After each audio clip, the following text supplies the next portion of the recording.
I thank you for paying tribute to Giulietto Chiesa. I worked with him. I wrote some books together with him. I think we have to thank him as a visionary and extraordinary leader of a legacy, of a cultural and political heritage oriented to peace.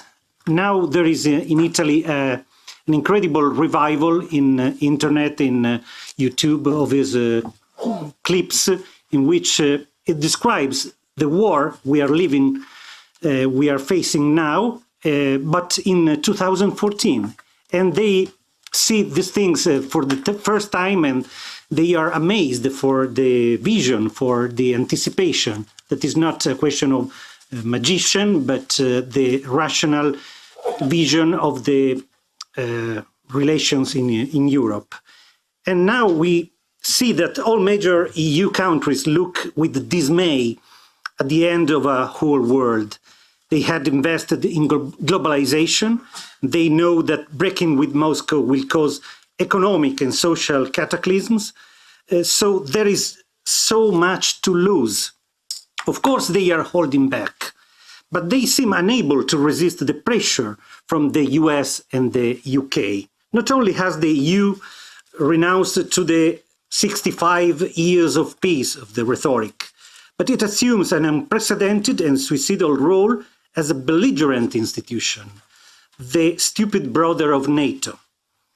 Its big names now say that this is a war to be won on the battlefield. The official ideology has been seized for many years by the hyper-nationalist and Russophobic ruling classes of some countries, as well as the Anglo-Saxon dominant external bloc. It is absurd to pretend that an essential leading role of Russia in the Europe balance has not existed for 2 centuries. Removing this fact is self-defeating and criminal forcing. If Europeans renounce their interdependencies with Russia, for example, on energy, on raw materials, they will be overwhelmed by impoverishment and deindustrialization. From a supposed dependence, we go to a real, costly and colonial dependence on North America. The brand of war is supported by a huge international public relations system that mobilizes arms manufacturers and their newspapers. Its frontman is an actor voiced by a rapacious oligarchy that presents itself as liberal. They are not liberal. They embody deep disvalues. What we face now? The concrete risk of a new world war whose greater destructionism can only be proportional to the current state of technology.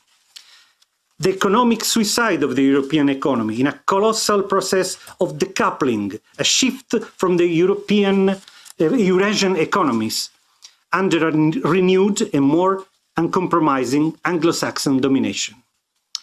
The demolition of the middle classes by dismantling the infrastructure of welfare state and education, as well as the entire web of constitutional rights, including freedoms and social rights. For most eminent politicians in the Western world, the war and the arms race is a game changer for definitively close the match with democracy.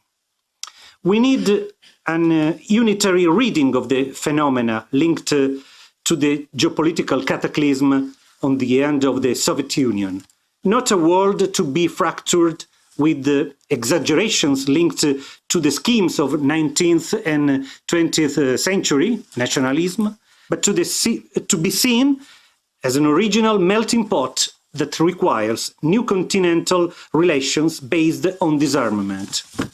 The world, after the threshold of Hiroshima, cannot delude itself. Since that day, the space of humanity is one of pure contingency, entirely circumscribed by the power of human choices.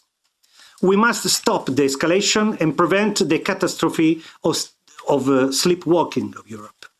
The best request can be summarized in some points shared by authoritative personalities of various political and cultural orientations.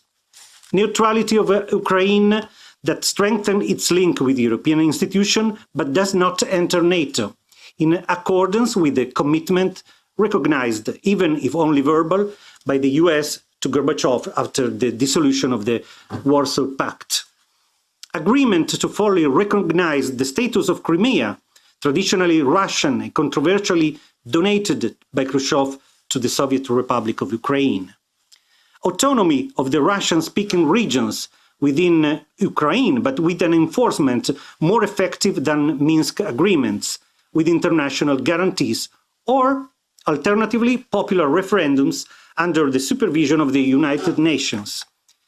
Definition of the administrative status of other contested territories to manage the Russian-Ukrainian melting pot that has characterized the history of those regions, and eventually with the creation of a Russian-Ukrainian joint entity to manage the mining and agricultural resources of those areas in their mutual interest. Symmetric de-escalation of European and international sanctions and Russian military engagement in the region. International reconstruction plan for Ukraine.